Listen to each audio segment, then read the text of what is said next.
Bonjour, chères dames, chers messieurs, chères demoiselles. J'espère de tout cœur que vous avez passé une excellente nuit de mardi à mercredi. Où que vous soyez, je souhaite que la paix du Tout-Puissant, de l'Éternel, s'abatte sur vous à travers vos différentes positions. Comme vous avez constaté hier nuit, nous avons fait un live dans lequel nous avons décortiqué une information qui vient du service de renseignement extérieur russe, affirmant que MC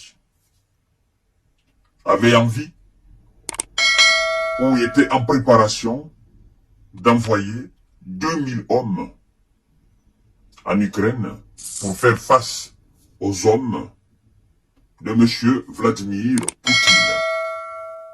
Nous avons décortiqué de long en large. Et en conclusion, nous avons même promulgué des conseils à MC de ne pas le faire, que ça sera quelque chose indescriptible. Alors, ce matin, MC, par le biais de son ministre qui est en charge de ces corps habillés, qu'on appelle Monsieur Sébastien Lecornu, a catégoriquement nié cette information. Il est allé dire d'ailleurs que MC n'avait pas envie, et ce n'était pas dans les calculs de MC, d'envoyer des hommes en uniforme en Ukraine. Ben, c'est un ouf de soulagement, si ce qu'ils disent, réellement, si cela est vrai. Si ils n'ont aucune envie d'envoyer des hommes en Ukraine, on dit tant mieux. Tant mieux, parce que c'est la meilleure chose à faire. Ne pas envoyer des hommes là-bas. Ne pas envoyer des soldats là-bas. C'est la meilleure des choses à faire. Ça sera une décision très sage de sa part de ne pas envoyer. Très sage de sa part pour éviter un véritable problème à son pays. Alors, mesdames et messieurs, partagez cette information, s'il vous plaît, dans tous les groupes possibles. Cliquez sur partage, partagez, likez la vidéo, mettez des cœurs. Je vous en prie. Le ministère, sous la direction de Sébastien Lecornu, a catégoriquement rejeté les allégations accusant,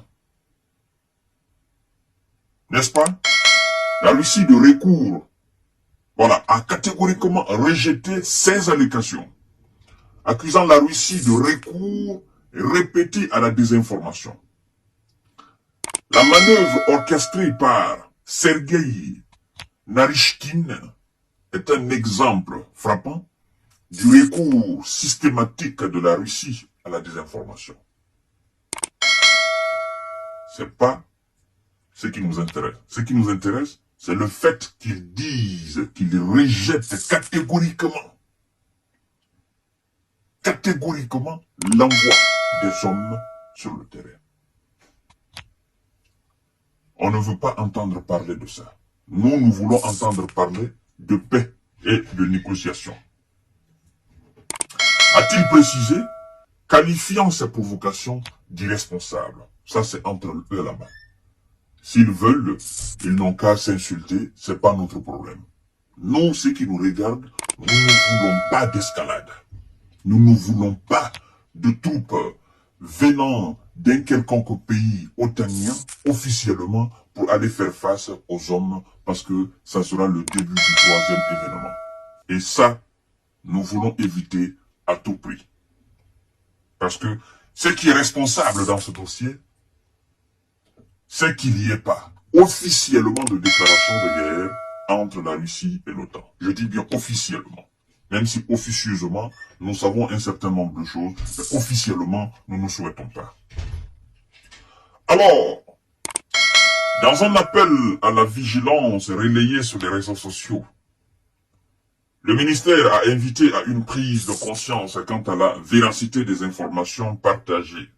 Cette mise en garde fait suite à des déclarations faites par MC en février lors d'une conférence de soutien à l'UQA où il avait abordé la situation critique en UQA sans pour autant confirmer l'envoi de troupes occidentales.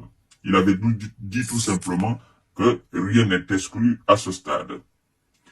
Alors, les affirmations de Narishkin qui vont jusqu'à suggérer une indifférence de la France quant au sort de ces soldats ont été perçus comme une tentative de semer le doute et la vigilance, tant au sein de l'armée française qu'entre les alliés occidentaux, selon certains experts.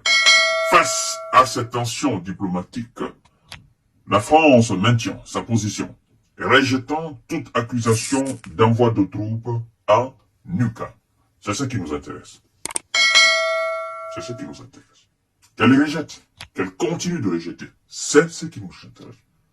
Et surtout, qu'elle n'envoie pas, après avoir rejeté officiellement, qu'elle n'envoie pas officieusement. Parce que ce serait de l'irresponsabilité. Ce serait de la duperie. Nous, aujourd'hui, on est content.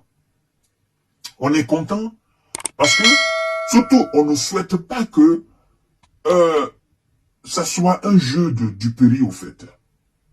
On rejette l'accusation, après on envoie. Et ça, le monde a horreur à ça. Donc, chères dames, chers messieurs, chères demoiselles, nous disons tout simplement que c'est un ouf de soulagement, parce que hier, des milliers de personnes s'étaient inquiétées, des milliers de Français, mais aussi des millions de Russes étaient sur le qui-vive pour dire, est-ce que, officiellement, c'est un accrochage, on s'apprête à assister à un accrochage officiellement entre un pays membre, pas des moindres, un pays membre essentiel à l'OTAN et la Russie. Ce serait naturellement le début du troisième événement. Parce que c'est comme ça a commencé, n'est-ce pas, en 39-45. Voilà. Donc, évitons cela. Continuez à faire vos petits jeux dans l'ombre, continuez à donner des munitions, machin, continuez à faire cela. Mais officiellement, envoyer des troupes, ne faites pas cela. Ce serait avec des conséquences qu'on ne pourra pas décrire. Voilà, chères dames, chers messieurs, chères demoiselles, c'est ma petite manière de vous dire bonjour ce matin avec cette information qui constitue réellement une bouffée d'oxygène pour nous. Et à tout à l'heure pour notre série d'informations de décortiquage. Partagez la vidéo dans tous les groupes possibles. Merci à vous et